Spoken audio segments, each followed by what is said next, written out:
Hi everybody, it is a pretty grey day here in the Netherlands, but that means it is a good day for writing. So that is what we will do today.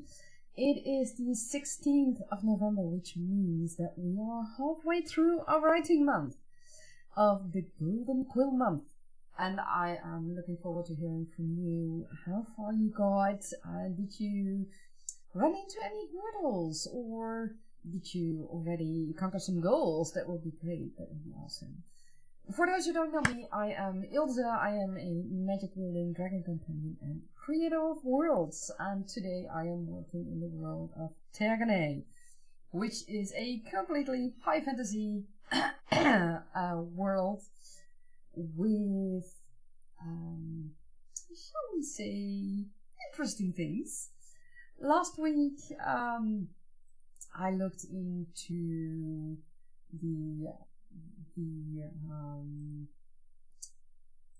shall I say that? I looked more into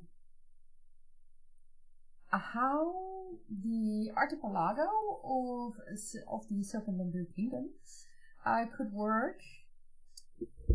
Is my sound low again? How is that? Wait, let me... And hi, Dida. I'm going to check that, because this is really weird. Okay, let me see. Because I set it pretty much to the max it can get.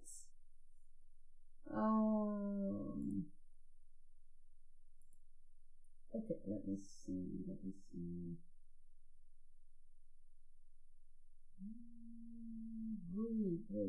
I think I may know what's going on. That one needs to be turned down.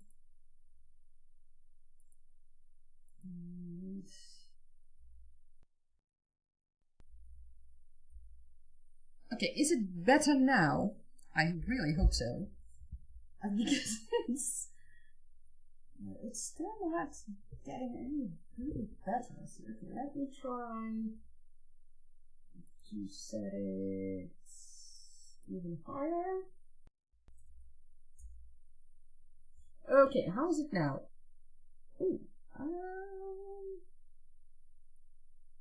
okay, let's see. It's getting a little bit better. I don't know what's going on. I might have to recalibrate my mic later on, but perhaps I can turn it up a little bit more. Okay, let's see. Yeah, as long as I speak to the mic. Okay, perfect. So, I've got that one right in front of me. Yeah, it's a bit weird. And I see that the comments highlight hourly. At least I saw it in my recording software, so I hope you guys saw it too.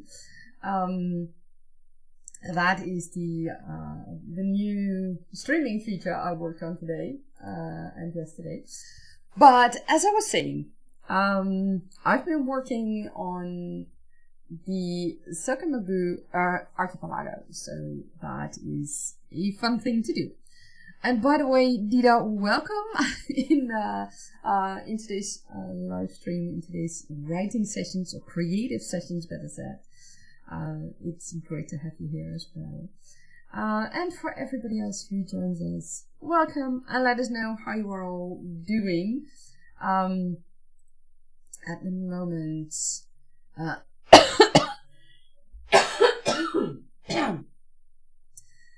the moment, earlier on, I was wondering if I should go on with the map creation, or if I was going to write today. And I decided to go write, at least for the first session, because there are two scenes that have been playing around in the back of my head, and I think it's time, or I think right now I know enough hopefully, of the world building and of the map of Nasha's runes, how the capital is located in comparison to the main turtle sanctuary, and where also the release area is. And that was something I wanted to know, and I know more about Nasha's runes right now. So I think I can write, or rather rewrite, part of what I have already written. Normally I don't do rewrites in a first draft. But in this case, because I had so much trouble finding the tone and finding the setting for this chapter and for this part of the world, that I decided that I will at least partially rewrite it, because the tone is just not what it's supposed to be. And also, I wrote one character pretty much out of character, so that's not handy. So yeah, I decided to at least go into rewriting that part and to see how that works out for me. So what are you guys working on today? My mic is doing a bit. Okay.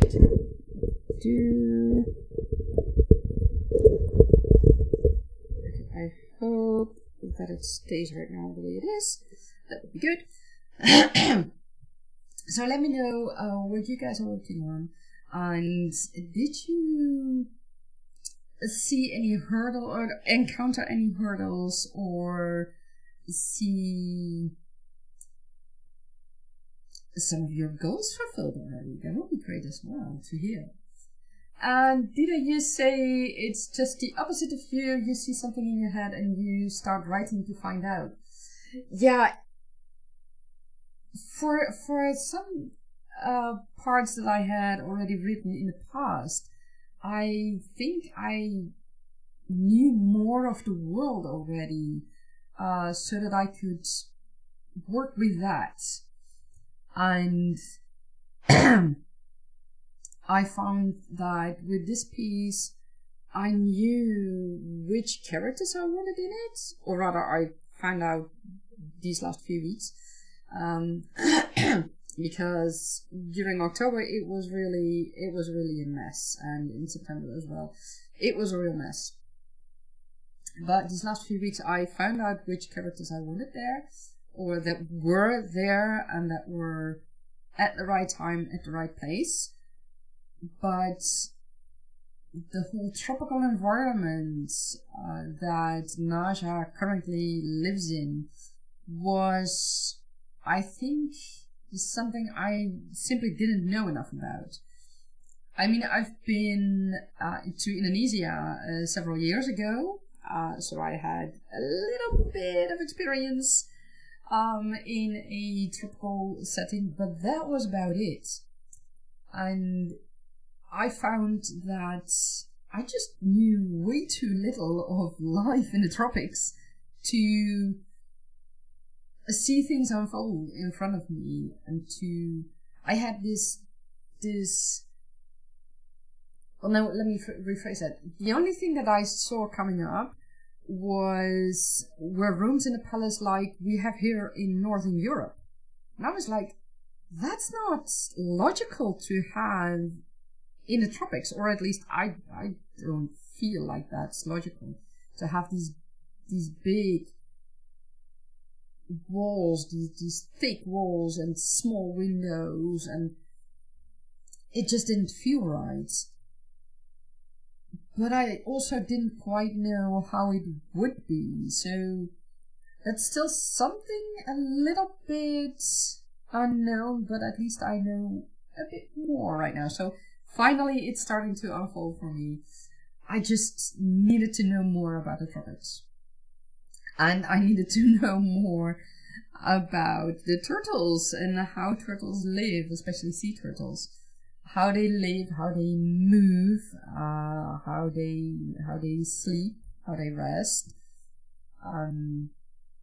because that also plays a great role, especially in the beginning and later on as well, in the Tergaenae Chronicles.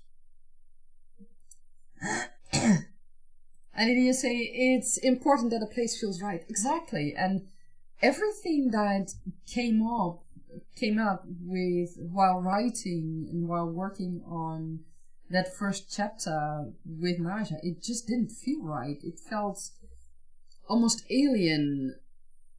And I was certain that it wasn't the right way, but I didn't know what the right way was.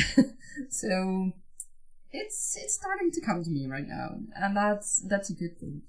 So yeah, that's why I decided to write today instead of, at least for the first session, instead of working on my map like I said that I would do today, because I have that's one of the things that I found this last week.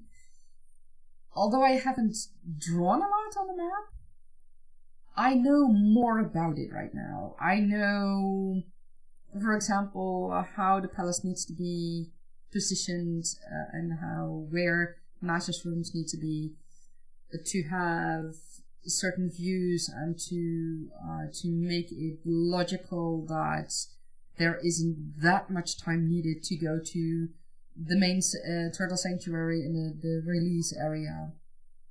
And those are things that came up this week.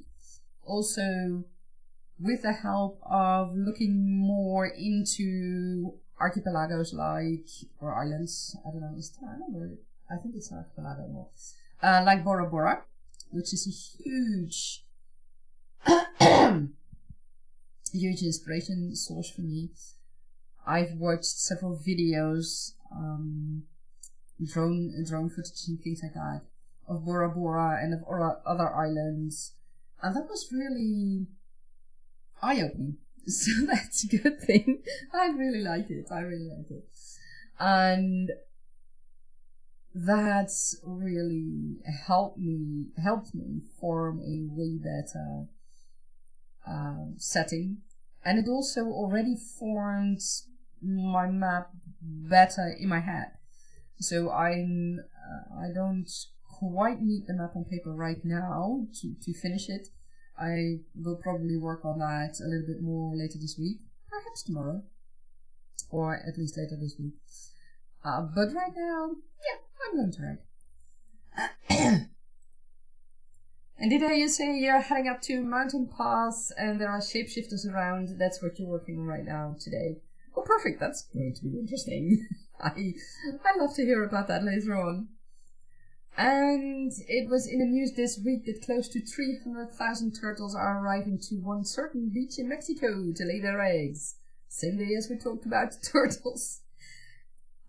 Yeah, I think that's quite a famous moment, and if I'm correct, if I remember it from previous years correctly, there will also be later on people who will protect those nests and protect those areas of the nests to make sure that those are not dropped and things like that. Yeah, it's indeed synchronicity. It's so fun. I love it. Turtles are so incredible. They always feel majestic to me.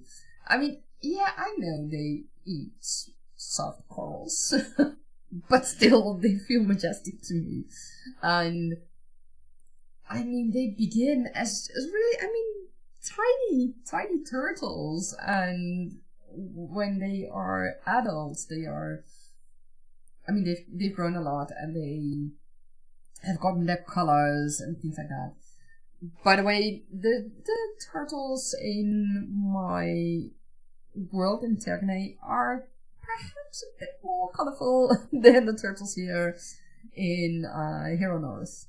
I know I think it's the green sea turtles. I think those are in a way more colorful than any of the other sea turtles, and I think they were the inspiration for more colors.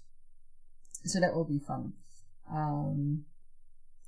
And I know, for example, that the young sea turtles also start or spend part of their life in, if I'm correct, the Sargassum Sea, and at least in the Sargassum weed, where they can find all kinds of food and where they are safe. And that is something that's also, in a way, going to be in the Tergaenae Chronicles. So that will be fun as well.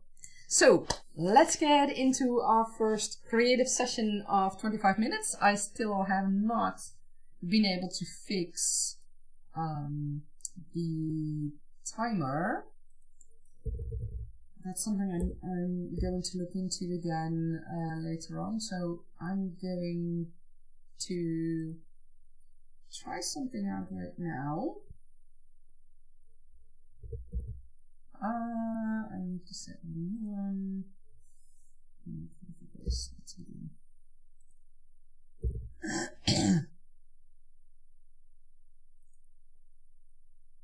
Okay, I'm going to do two things at once, or rather, I hope.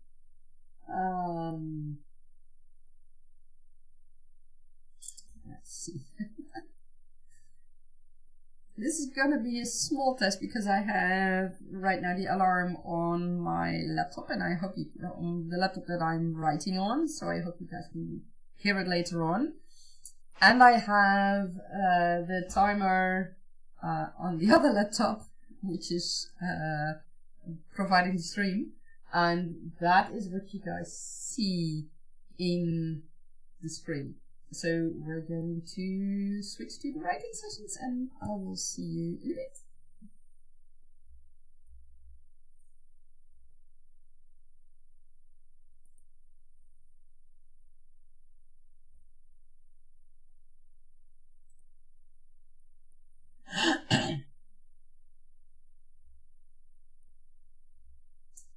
I wish you all a happy writing session.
crying hell.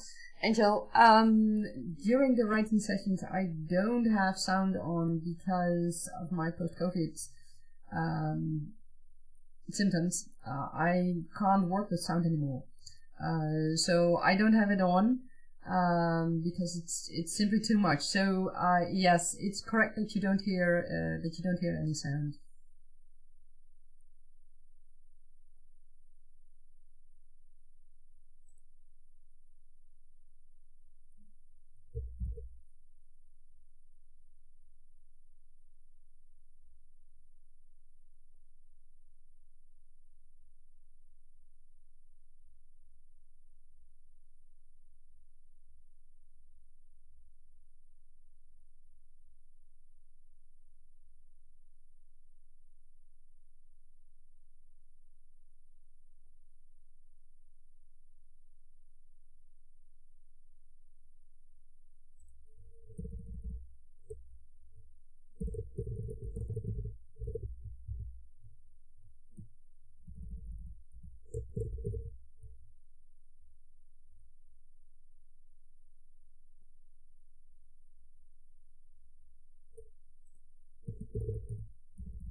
that is the end of our first.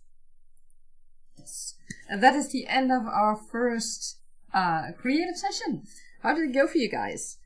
Let me quickly catch up with the chat. Okay. Intel, you heard the sound in the end. Okay, perfect. Dida, I can't read everything, but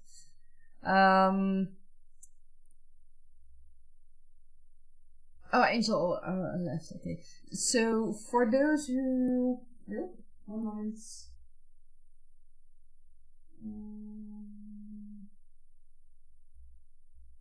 Yes.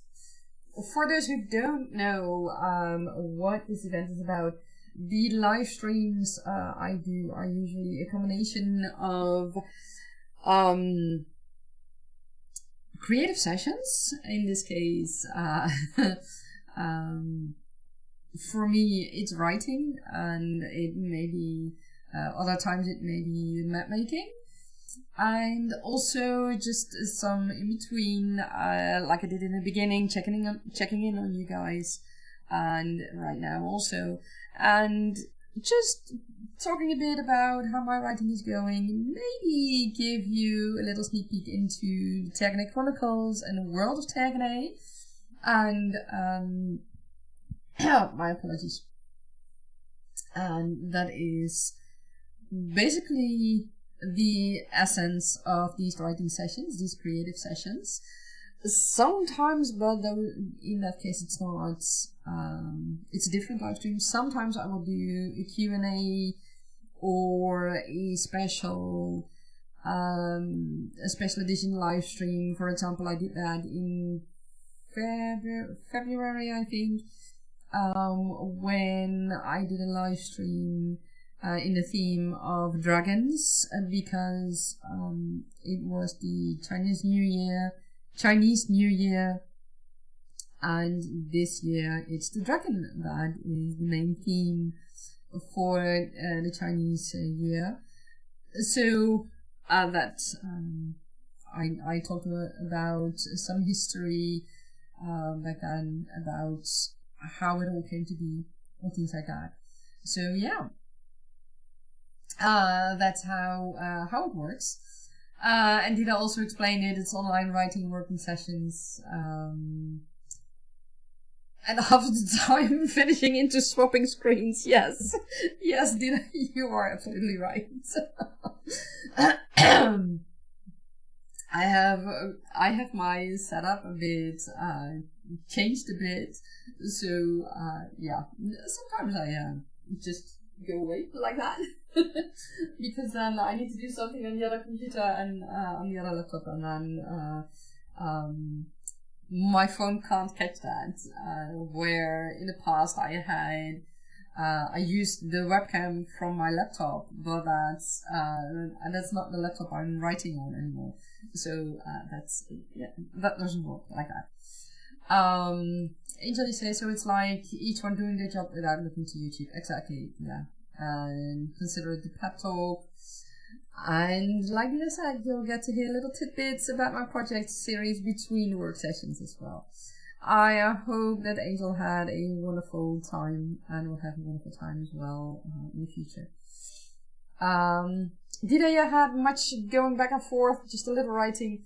Yeah, it's the same for me. I managed to include some extra world building elements, and I changed a few things. So yeah, it was good.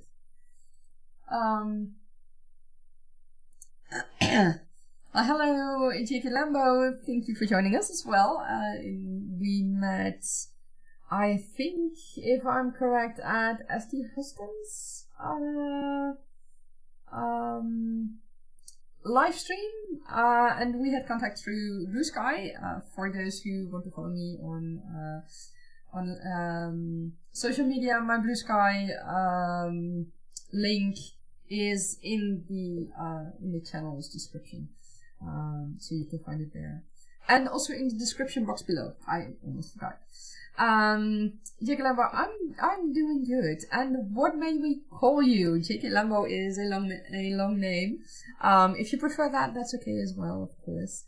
But if you'd like us to call you by another name, that's perfect. Let us know. I'm doing pretty okay. In the beginning, I told that I've been doing some research on tropical environments and sea turtles this last week, and now I'm adjusting my writing for several things because I found that it is better after what I discovered during my research. And did you say you were in several places in quick succession? Spotify, Your Dogs, Discord, and here. That's perfect. And Jackie, how is everything going for you with writing, and what projects are you working on currently? It's also awesome to hear. Like I said, I just did a little bit, and with rereading what I have already written in the past, I noticed that I had some world building details, but not that much, so I included more. And I realized that that I didn't quite make it clear in the beginning of the first chapter that Naja has a close friend who also works for her as a chambermaid. It's a complicated system, and we'll see more about that later on. But in the beginning, I wrote it really like she was just a chambermaid. So I've changed a few things there as well, and I'll have to see how that works out, but I think this is better. And now I can move on to some pieces that I wrote earlier, which have a character in it that is really out of character. And that's who does things, who says things that she probably shouldn't say in her position. So yeah, I'm going to adjust that.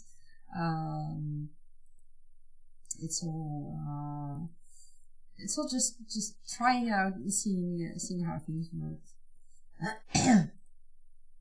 You figured out that a shape-shifting character only eats meat? Okay, that's interesting.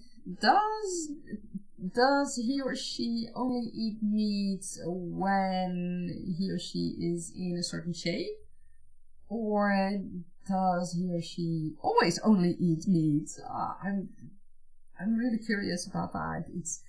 You hear sometimes that in other fantasy stories when there are shapeshifters, that when they are in a certain form, like when they are a werewolf or just a normal wolf or any other creature, they will have a different diet than when they are human.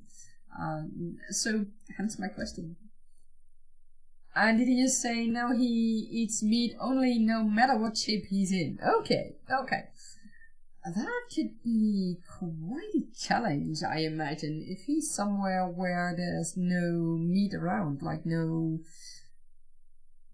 animals to hunt or whatever, or no butcher around.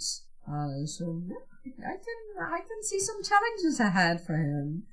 And does he eat meat only just from a butcher or something, or does he hunt for his own meat? They're from a forested area, so he finds game all the time. Oh, that's ideal. That's perfect.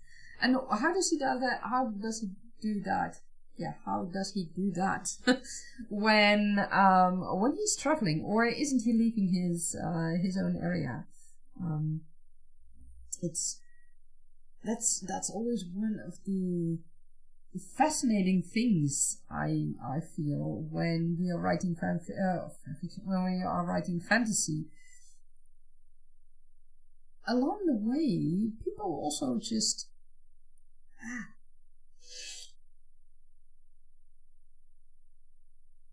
okay, sneeze and coming. People also just need to eat, and I remember, I think in The Lord of the Rings, the Fellowship members would go hunting, or would just hunt down things that they saw along the way. And of course they had what was that bread called that tasted basically like everything you wanted? Lambas bread, I think, if I remember it correctly. So yeah, those are really interesting things. In Tergaenae, I also have lots of dried food and dried meat that people can take on their journey to make sure that they can still eat. Yes, lembas indeed. Yes, that means that I pretty correctly remembered it.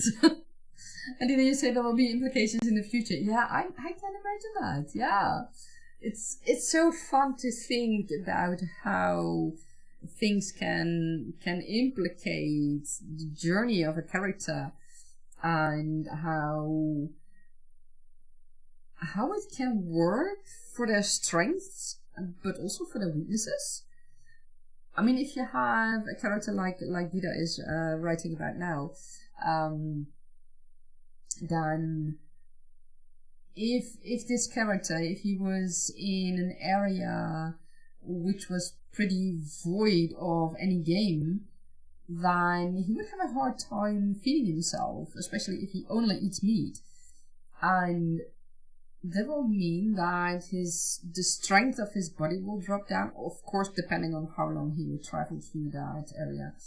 But his body strength would start to go down, and he might experience other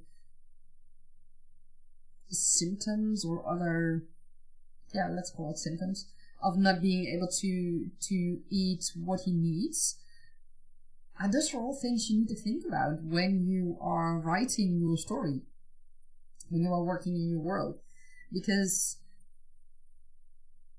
I oftentimes see, both in books and in series, that people hardly pay any attention to what their characters can eat, and what is available and what is not available, and what effect it has on them and on the other characters and on the world, essentially. I mean, if you, for example, you have a character who is traveling, and they come, they find a bush full of berries, or multiple bushes with berries, and the berries are ripe for harvesting, and this character just goes and harvests berries and starts to eat them, and not thinking about who might own those bushes and who might also eat from those bushes.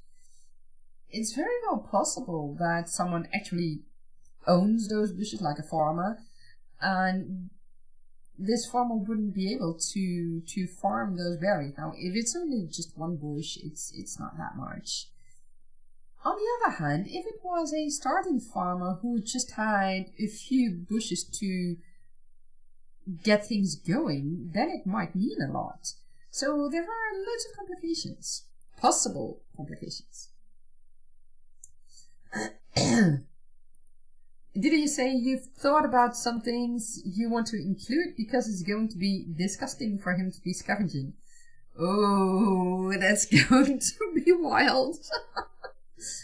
Okay, so is that like, when you say scavenging, is that like he might have to eat I don't know, leftover meat from the butcher or roadkill or things like that, or do I have to think in another way? And did you say not much food and berries? I have to say, yeah, well. I think it depends on. Well, I spoke about berries indeed, but if you have cherries, for example, here in the Netherlands, the cherries they are quite. If we have a good season, they are quite big. They are easily that size. Well, no, that size. Shouldn't exaggerate. And they are really good, and they can really fill you. I mean, it's not for hours on end, but to keep on going for a while, yeah, it can really help. But indeed, it depends on the food you find. And say, for example, that you find an apple tree or multiple apple trees. I should say, there's something you have to think about. For one person, an apple can really be very filling, but there are also people for whom apples might fill a little bit, but will also cause more hunger later on. I don't know why it works like that for some people, but I do know that it works like that for some people. It's been quite a while since I ate fresh apples because of my allergies, so I don't remember anymore how it was for me, but I've heard people like that, yeah.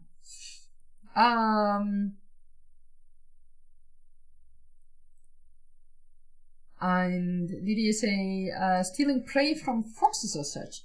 Okay, that's interesting. And that would be disgusting for him, because the foxes already ate from it, or because he deems it not worthy because it was caught by a fox instead of caught by himself. There are so many options you can play with. I love that. I really love that.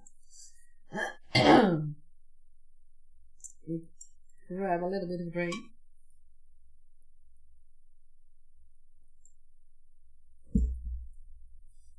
Let's see.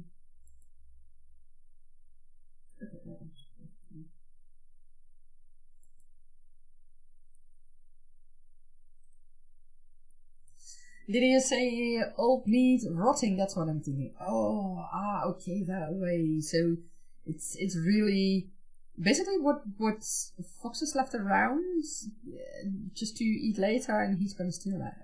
Okay, interesting. And Checky Lambo, you say everything's going pretty good. Thanks for asking.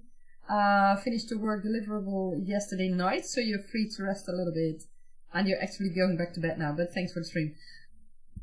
Thank you very much for visiting us, and I hope you have a great sleep.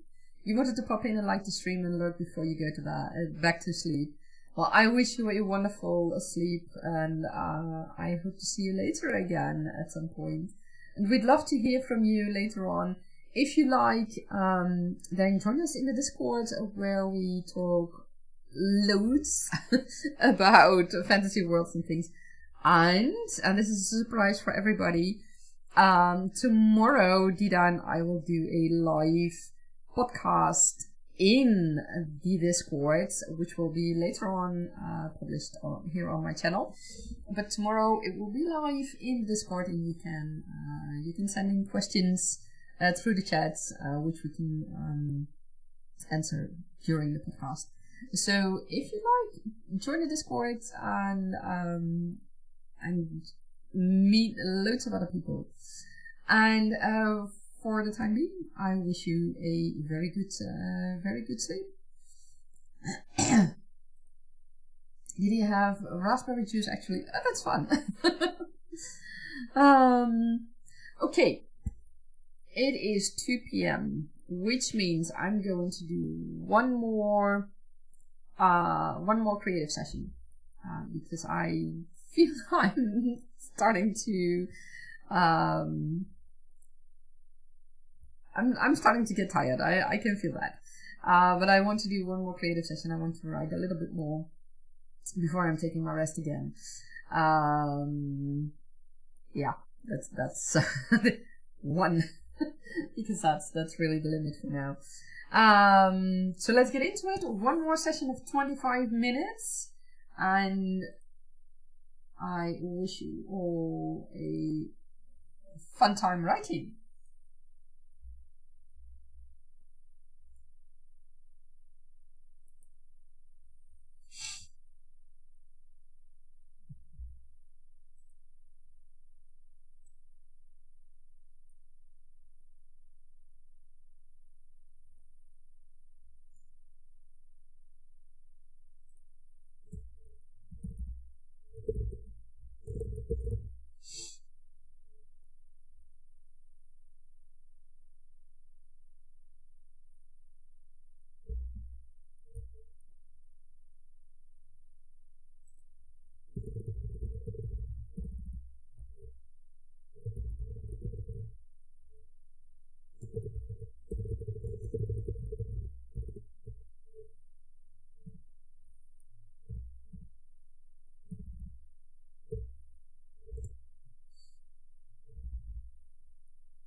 And that is the end of our second of our second. Yes, this is the end of our second creative session. My apologies for the confusion. For me, it went okay. I've started to adjust the second part that I wrote last week, and it's looking better. One character is now a bit more mean, as I intended her to be. And I have built in more world building that I pretty much definitely needed. So yeah, it's all good. It's all good. So how did it go for you guys? I hope you made some progress as well with whatever you were doing. Dita, how is your shapeshifter going? And that's fun to hear. Or at least I am very curious to hear about the shapeshifter. I like it that we have the freedom in fantasy to essentially do what we want, as long as we can make it fit in our world. Tergaenae does have shapeshifters, but not quite in the way that you might expect. It's something I can't exactly tell you guys about yet. I might do that in the future. I haven't really done it in the past. No, I think I talked about it in the Discord. That is one of the advantages if you are in our Discord. I sometimes tell things there that I don't tell here on the stream or don't tell yet. So be sure to join our Discord as well, because also there you might get to know tidbits about the Tergaenae Chronicles that you otherwise might not hear yet. For me, this has been a good session. I'm quite happy with it, and it's finally starting to, how should I say that? It's finally starting to grow as I would like it. So, yeah. I mean, it's the first draft of this first book. This new first book. And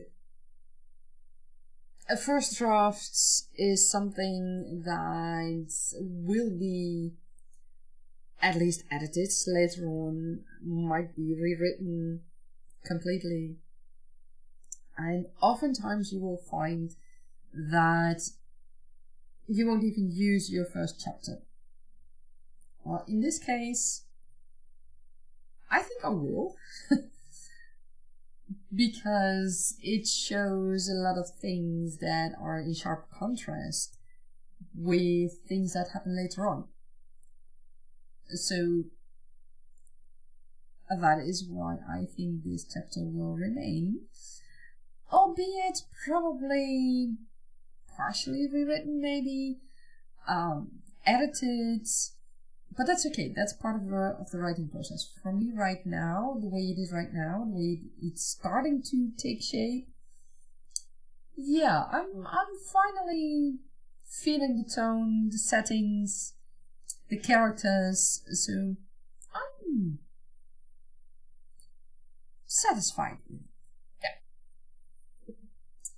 Did you say, yeah, you're sort of making your own thing as usual? You're not much fan of this werewolf young adult thing, a romantic version? Oh, yeah, I can imagine. So forget all you thought you knew. Well, that's perfect. And you're having the Norse myths of werewolves and werebears in mind, but he's not were anything. He's a shapeshifter taking the shape of an animal. You see, that's the difference in how we will look at how we all look at things. In my case, in Tergaenae, these shapeshifters, I named them wolf shifters. They're not werewolves, and there's a whole lore around it, which I might tell later on, or which we'll find in the books. Well, you will find it definitely in the books, but not yet in the first book. It will probably be in the second, or maybe in the third. I don't know yet. But yeah, it's one of the things I love. We can just use our own interpretation of a shifter, of how or what he or she is. And yes, in YA novels, you often see shifters in various forms, in which I also think, okay, that's going a bit far.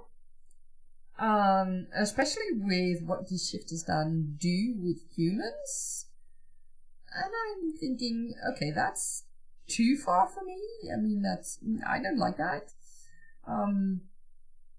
And there are also novels authors who do it quite well.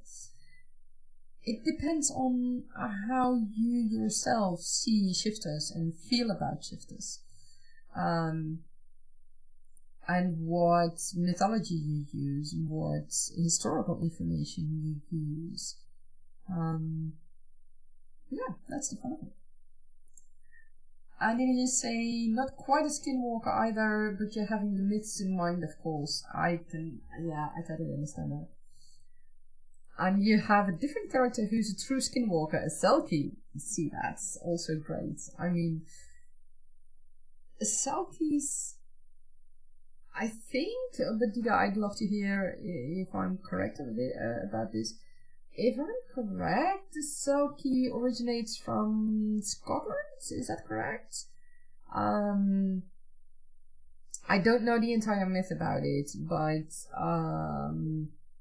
I do remember when I read about it, but it's been a bit too long for me to really say that right now. To really rehash that right now, I should say.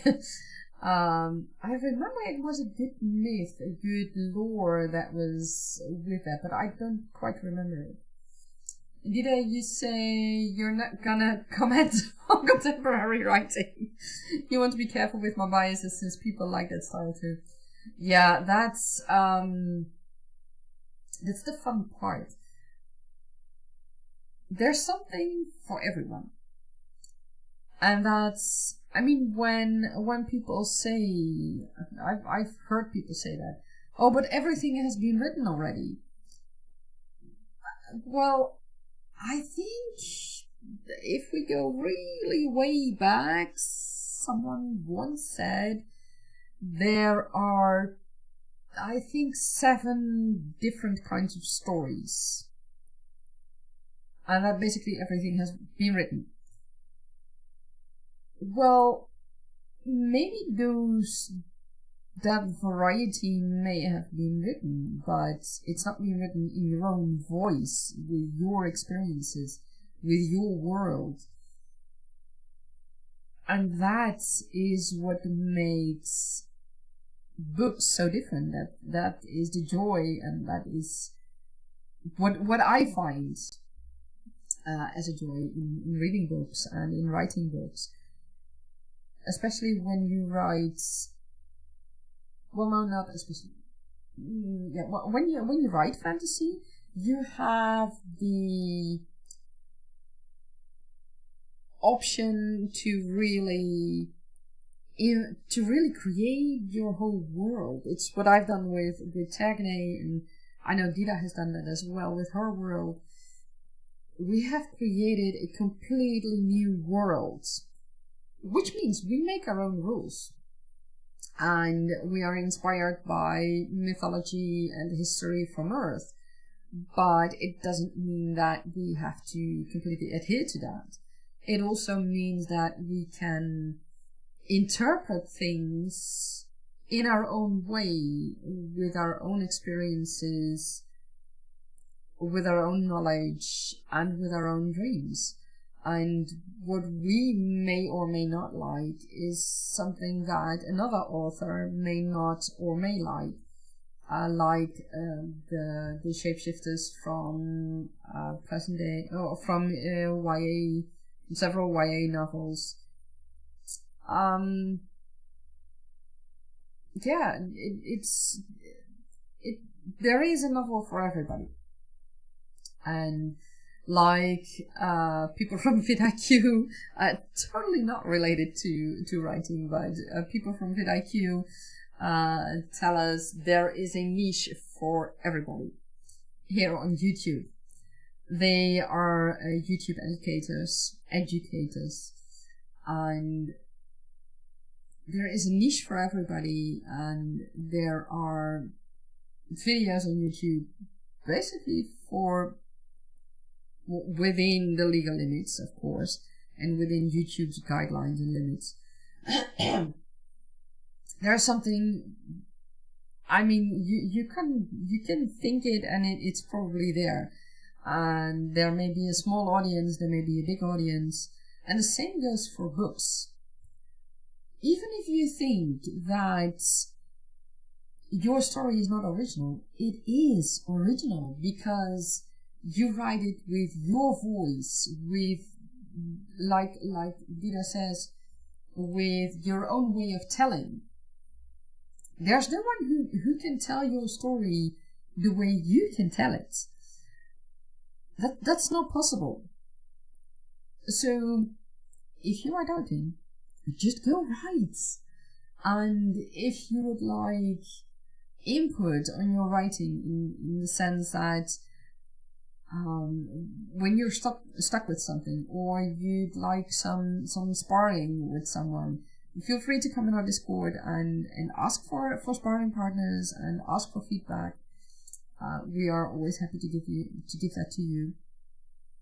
But it's, yeah, we can. There's no. There are no two books that are exactly the same. Or, well, normally there are no two books that are exactly the same. I'm just skipping all the other things that I'd rather not talk about. And yes, you confirmed that the Selkie is Scottish. It's a seal people. Yeah, that was what I was looking for. Maybe I'll go into that later on at some point in a video or something. To look more into the different kinds of shifters or whatever. I think it could be fun. But it's it's a very it has the Selkies have an interesting lore, an interesting history with them, or mythology, myths. So if you are interested in that, go check it out. So for now, I might continue a little bit with some writing, but not that much. But first, I'm going to take a rest because I'm quite tired. I wish everyone a wonderful evening and rest of the afternoon. And if you'd like to hear Dida and me talk about, let's see what right. In the podcast tomorrow, we will cover how the first 2 weeks of the Golden Quill Month have been for us. And we will talk about how we met and sparring partners. And we may talk about other things as well, or we may just keep it at that, depending on how lengthy the podcast otherwise might become. So join us in the Discord if you want to, if you'd like to also be live at the recording of the podcast tomorrow.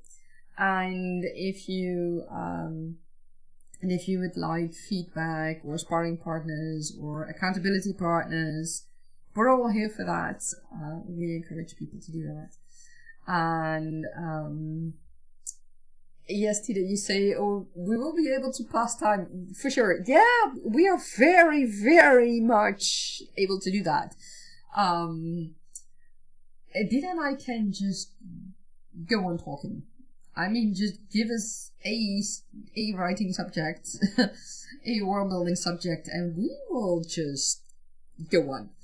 And at some point, we will really need to keep an eye on the clock, just to make sure that we're not talking hours on end, because we're very good at that. But that's also one of the wonderful things of being friends and being sparring partners. But that's what we'll talk about tomorrow. So for now, I wish everybody a wonderful remainder of the weekend, and I hope to see you all in Discord again. And otherwise, I will see you next week, Saturday, same time, same place. And I wish you a wonderful day. Bye bye.